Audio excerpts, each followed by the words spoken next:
শেখ হাসিনা পাহাড়ের মতো কষ্ট নিয়েও হিমালয়ের মতো মনোবল অটুট রেখেছেন।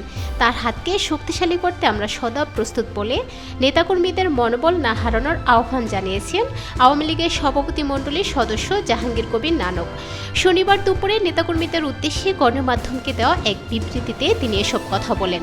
বিবৃতিতে নানক বলেন, ইতিহাসের ভয়াবহতম নির্মম, পাশবিক ও অমানবিক নির্যাতন ও নিপীড়নের শিকার হয়েছে আওয়ামী লীগের তৃণমূল থেকে সকল পর্যায়ের নেতাকর্মী, সংখ্যালঘু বিশেষ করে হিন্দু ধর্মাবলম্বী সহ সারা বাংলার স্বাধীনতা সপক্ষের আপামর দেশবাসী।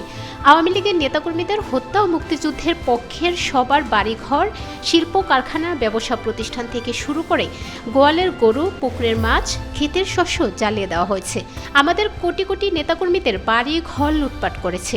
আওয়ামী লীগের কোটি কোটি নেতাকর্মী ঘর ছাড়া অর্ধাহারে অনাহারের দিন অতিবাহিত করছে। বাঙালির অবিসংবাদিত নেতা জাতির পিতা বঙ্গবন্ধু শেখ মুজিবুর রহমানকে যে বর্বরচরিতভাবে চরম অপমানিত করেছে, এজন্য ৭১-এর বিজয়ী বাঙালি জাতির বিরুদ্ধে পরাজিতদের প্রতিশোধের উন্মুক্ততা। নেতাকর্মীদের উদ্দেশ্যে তিনি আরও বলেন, মনোবল হারাবেন না, যে যেখানে আছেন সেখান থেকেই নেতাকর্মীদের খোঁজ খবর রাখবেন। মাননীয় সভানেত্রী বঙ্গবন্ধুর সুযোগ্য কন্যা ও প্রধানমন্ত্রী শেখ হাসিনা পাহাড় সমান কষ্ট নিয়েও হিমালয় সমান মনোবল অটুট আছেন। তার হাতকে শক্তিশালী করতে আমরা সদা প্রস্তুত। এই আধার কেটে যাবে খুব শীঘ্রই ইনশাল্লাহ। সবার সুস্থতা ও নিরাপত্তার দোয়া কাম্য।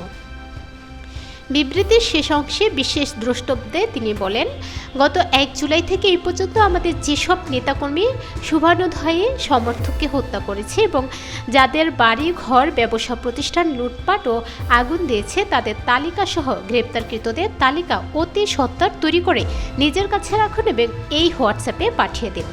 জনমত সৃষ্টির জন্য কাজ করুন।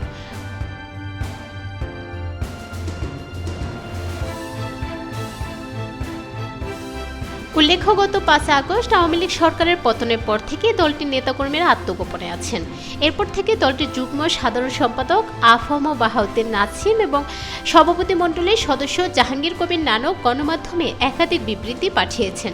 যদিও এসব বিবৃতি অফিসিয়ালি না পাঠিয়ে তার একাধিক অনুসারীর মাধ্যমে গণমাধ্যম কর্মীদের হোয়াটসঅ্যাপ কিংবা ফেসবুক মেসেঞ্জারে পাঠানো হয়।